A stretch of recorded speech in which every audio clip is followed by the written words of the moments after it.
Bendito Deus, Pai querido, Pai santo que estás nos céus, graças nós te damos, Pai. Obrigado, meu Senhor, por mais um dia que tu nos concede. Obrigado pela tua igreja, Senhor. Agora, meu Senhor, estamos em tua presença e queremos suplicar pelos nossos ouvintes.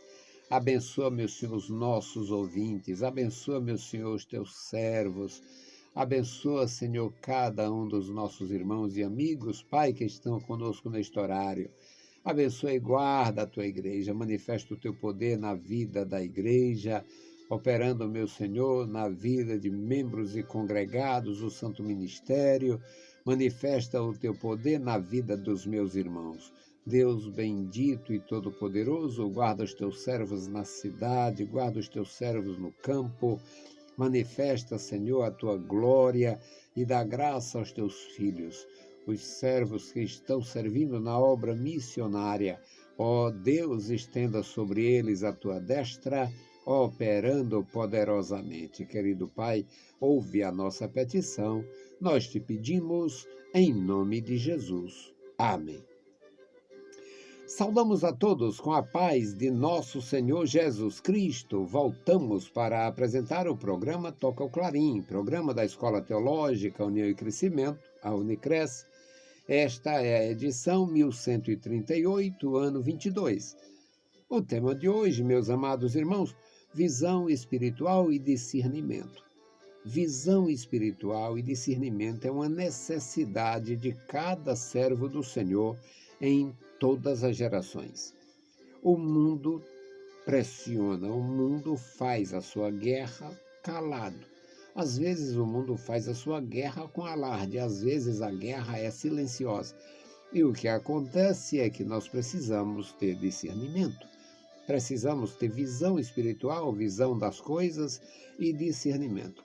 O Senhor é bondoso e faz isto conosco e às vezes bem cedo. No começo da minha fé, eu estava numa reunião e havia ali um homem paralítico. Havia um homem que tinha uma doença muito grave e ele estava... ninguém orou por ele. E ele começou a dar sinais de uma alegria fora do comum e disse que estava curado. Ele não levava a mão à boca. E neste dia ele levou. E o homem que estava lá, o dono da casa, ficou muito assim, alegre demais com aquela cura, com aquele milagre. E eu chamei ele, faz muitos anos, eu chamei ele assim no canto e disse: irmão, este homem não está curado não, isso é demônio. Aí ele achou terrível aquilo que eu estava dizendo. E na verdade o homem estava possesso. O homem estava possesso depois. Naquele mesmo dia foi terrível a possessão. Perdeu totalmente a noção, o controle, e foi terrível. Foi um sofrimento grande para aquela família, naquela casa, e o pior que eu estava lá. Bom, o nosso Deus dá discernimento espiritual e nós precisamos de discernimento. O nosso tema aqui é visão espiritual e discernimento. O texto bíblico é Gênesis, capítulo 48, versículos de 1 a 10, e vai nos falar do discernimento de Jacó, velho, sem a visão, mas com discernimento e muita graça. Então vamos ler a palavra. Gênesis 48, de 1 a 10. Aconteceu depois destas coisas que alguém disse a José: eis que teu pai está enfermo. Então José tomou consigo seus 2 filhos, Manassés e Efraim. E alguém participou a Jacó e disse: eis que José, teu filho, vem a ti. E esforçou-se Israel e assentou-se sobre a cama. E Jacó disse a José: o Deus Todo-Poderoso me apareceu em luz na terra de Canaã e me abençoou. E disse-me: Eis que te farei frutificar e multiplicar e tornar-te-ei uma nação, uma multidão de povos, e darei esta terra à tua descendência, depois de ti, em possessão perpétua. Agora, pois, os teus 2 filhos que te nasceram na terra do Egito, eis que eu viesse, antes que eu viesse a ti no Egito, são meus. Efraim e Manassés serão meus, como Rúben e Simeão. Mas a tua geração, que gerarás depois deles, será tua, segundo o nome de seus irmãos, serão chamados na sua herança. Vindo, pois, eu de Padã-Arã, morreu Raquel no caminho, na terra de Canaã. E havendo ainda uma pequena distância para chegar a Efrata, e eu a sepultei ali, no caminho de Efrata, que é Belém. E Israel viu os filhos de José e disse: quem são estes? E José disse a seu pai: são os meus filhos, que Deus me tem dado aqui. E ele disse: peço-te, traz-me-os aqui para que eu os abençoe. Os olhos de Israel, porém, estavam carregados de velhice, já não podia ver. E fez-o chegar a ele, e beijou-os e abençoou-os. Louvado seja para sempre o nosso Deus. Nós temos, meus amados irmãos, na palavra de Deus, cada ensinamento maravilhoso, tanta coisa maravilhosa. A velhice vem para todos. Alguns envelhecem com uma certa qualidade de vida. Outros vai perdendo muito, perde os movimentos, perde a audição, perde a visão. Alguns perdem muito. Mas a verdade é que servos de Deus não perdem o discernimento, quando, a não ser por doenças degenerativas, que eu tenho receio e peço, meu Deus, eu não gostaria. Não, aliás, ninguém gostaria, não está nem em gostar ou não gostar, mas eu gostaria de ficar lúcido até a última hora da minha vida na Terra. Eu gostaria de ficar lúcido até a última hora da minha vida na Terra, para estar num leito de morte clamando pelos vivos. Não chamando, eu queria estar clamando, intercedendo pelos vivos, mesmo no leito de morte. Porque os servos de Deus recebem uma porção tão gloriosa que devem usar até o último momento.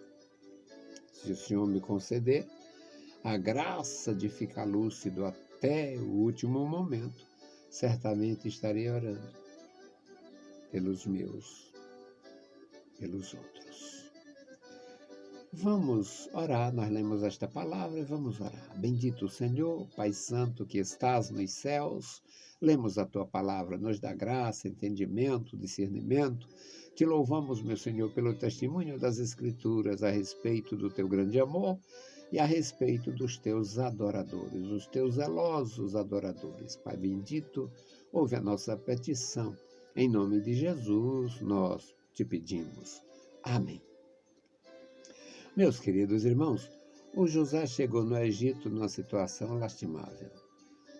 Eu amo ao Senhor, eu amo meu Deus, porque Ele entende muito bem, Ele conhece todas as coisas, entende muito bem as ações e reações humanas.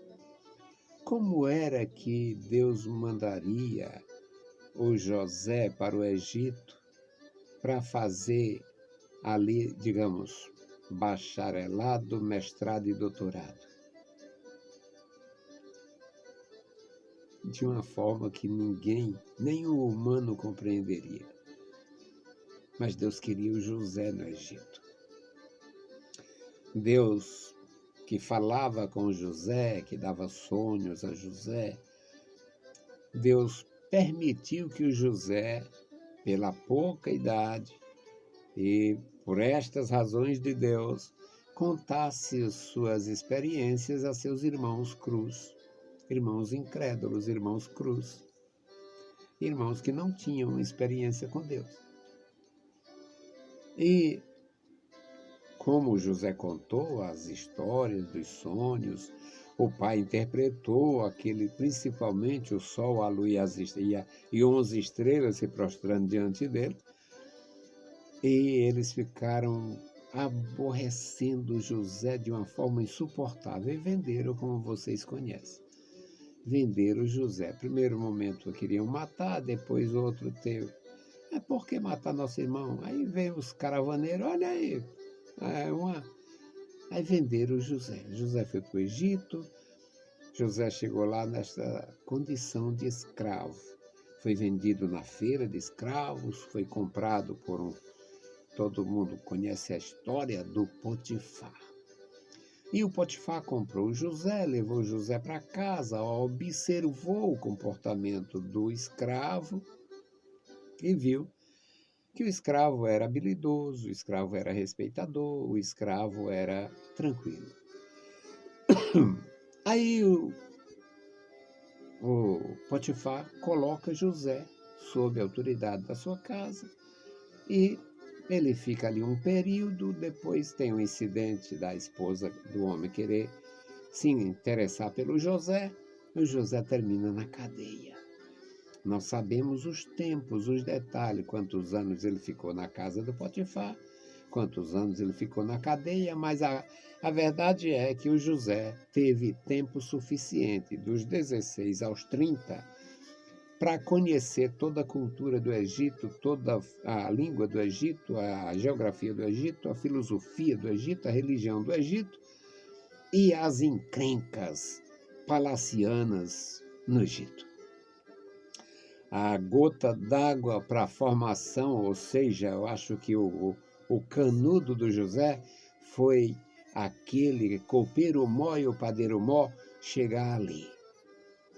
E tiveram sonhos, contaram, José interpretou, e aconteceu exatamente. O padeiro mó teve o sonho das águias, os urubus levando o cesto por cima dele, roubando os pães. E o José disse, você vai ser morto. Aí o copeiro disse, eu sonhei que eu dava o cálice na mão, eu dava lá o cálice de vinho na mão do faraó, ele disse, você vai voltar. Aconteceu isto e o José chega no Egito, chega no palácio do Egito com 30 anos, é nomeado por causa da sua sabedoria e recebe, como era comum no passado, principalmente ele que tinha esse histórico de servo e de prisão e tudo mais, ele recebeu uma esposa e logo gerou 2 filhos, o Manassés e o Efraim. Agora, passado alguns anos, o Jacó desce para o Egito e adoeceu. Desta doença ele não se levanta. E alguém disse ao José, teu pai está doente. Aí o José toma os filhos e vai para lá. Alguém diz o Jacó, o José está chegando aí, José está vindo, vem te ver.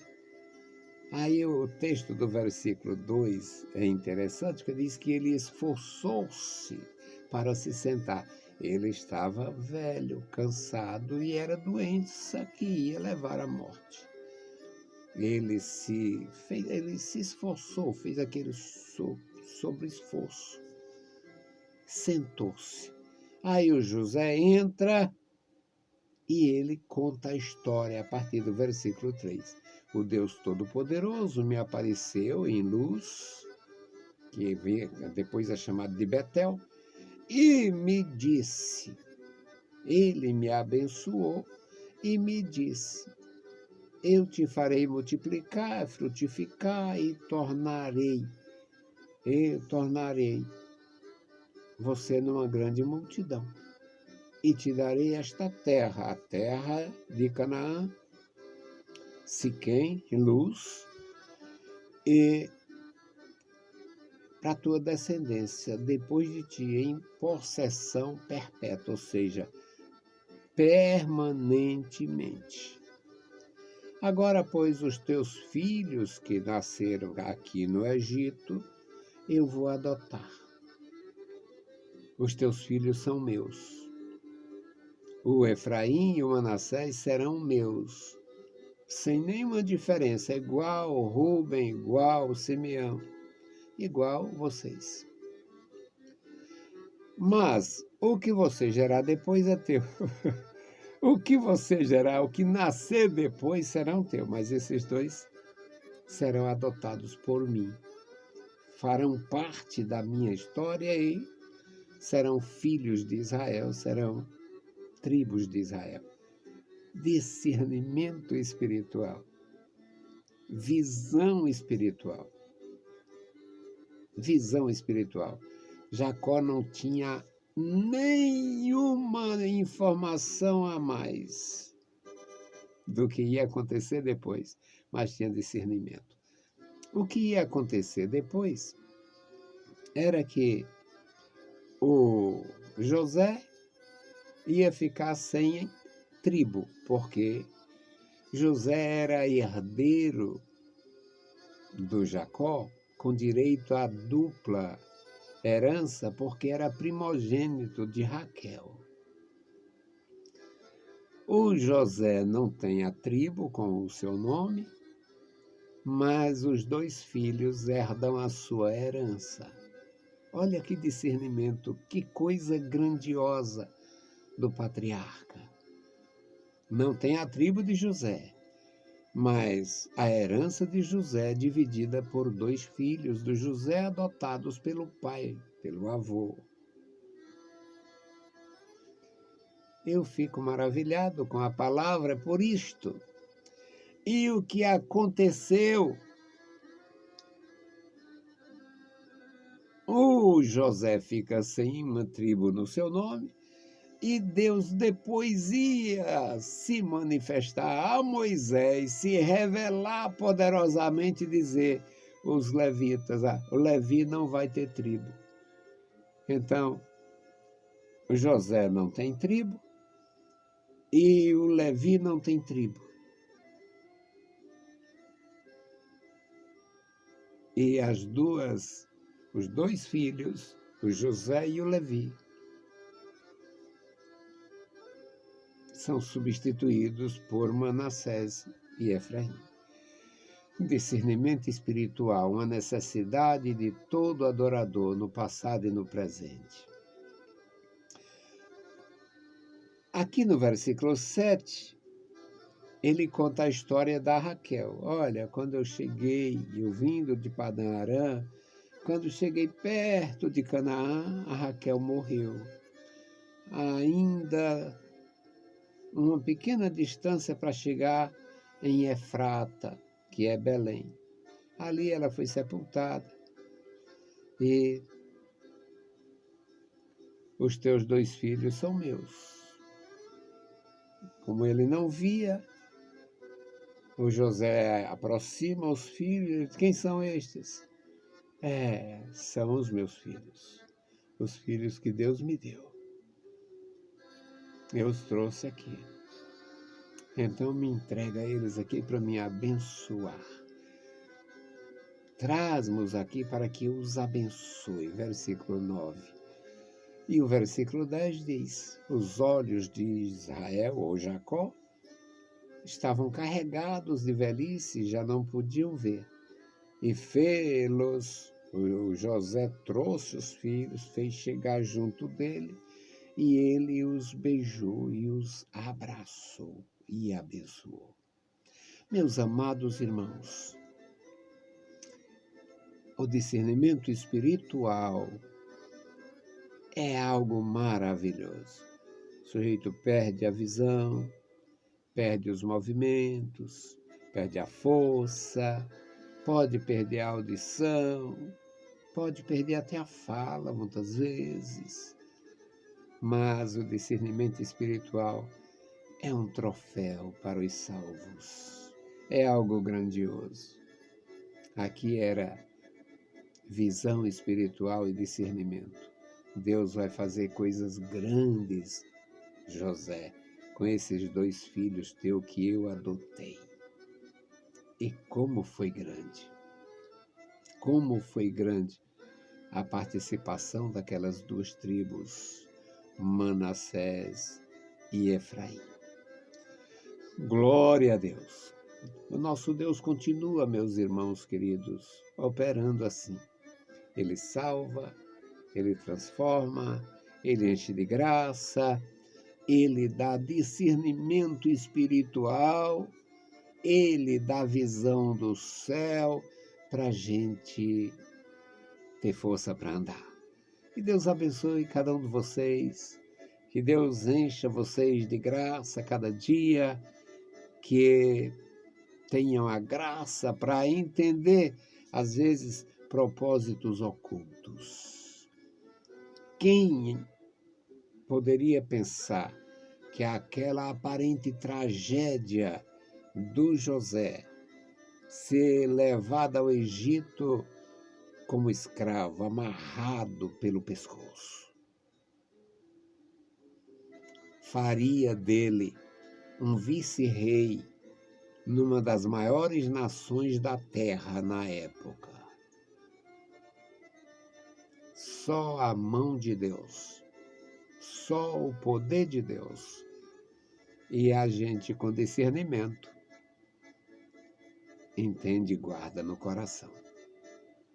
Louvado seja o bendito nome do Senhor Jesus. Hoje nós vamos interceder pela Cristina, pelo Edilberto, pelo Nicolas e a Carol.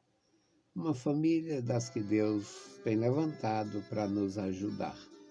E a gente ora por eles. Vamos interceder. Bendito Senhor. Pai Santo, Pai querido que estás nos céus, nós te louvamos, bendizemos, agradecemos pela tua bondade. Obrigado, meu Senhor, pela tua grandeza, pelo teu poder, obrigado pela tua vida em nós. Obrigado, meu Senhor, pela tua igreja em toda a terra. Agora guarda os meus irmãos, livra, meu Senhor, os meus irmãos da opressão do maldito, Senhor. Tenha misericórdia dos teus servos que estão no mundo muçulmano, no mundo comunista. Tem misericórdia dos meus irmãos que estão sendo, meu Senhor, muitas vezes vítimas de perseguição. Abençoa a tua igreja no Brasil, tem misericórdia desta nação, tem misericórdia, ó Deus. Nós sabemos, Pai, desta convulsão social, de ordem espiritual, Satanás pelo meio, mas sabemos que tu tens o poder e a palavra final. Abençoa, meu Senhor, a tua igreja, guarda, meu Senhor, a tua igreja nesta nação. Guarda os nossos amados irmãos, nossos ouvintes, nossos seguidores, nossos amigos. Toma em tuas santas mãos a tua igreja, guarda nossa denominação, nosso pastor presidente, nossos amados irmãos, pastores de congregações, nossa congregação e os membros congregados, cada um, Senhor, que serve a Ti com graça, Senhor, ajudando no nosso trabalho. Pai bendito, guarda os teus servos, toma em tuas santas mãos, abençoando os órfãos, as viúvas, os viúvos, os necessitados e os idosos. Manifesta o teu poder, Senhor, na vida da igreja. Agora te apresentamos, meu Senhor, especialmente a Cristina, o Edilberto, a Carol e o Nicolas. Toma, meu Senhor, aquela família em tuas santas mãos. Guarda eles, sustenta, dá graça, encoraja, dá, meu Senhor, a tua proteção, revela a salvação, manifesta, Senhor, o teu poder, dando a paz, a harmonia, dando, meu Senhor, o necessário, dando, Senhor, a tua direção. Abençoa e guarda cada membro daquela família e os seus familiares. Amado Senhor, ouve a nossa petição. Nós te pedimos, Pai, em nome de Jesus. Saudamos a todos com a paz de nosso Senhor Jesus Cristo. Se o Senhor permitir, a gente volta. Deus nos abençoe. Leiam a Bíblia Sagrada e a graça de nosso Salvador repouse sobre vós. Amém.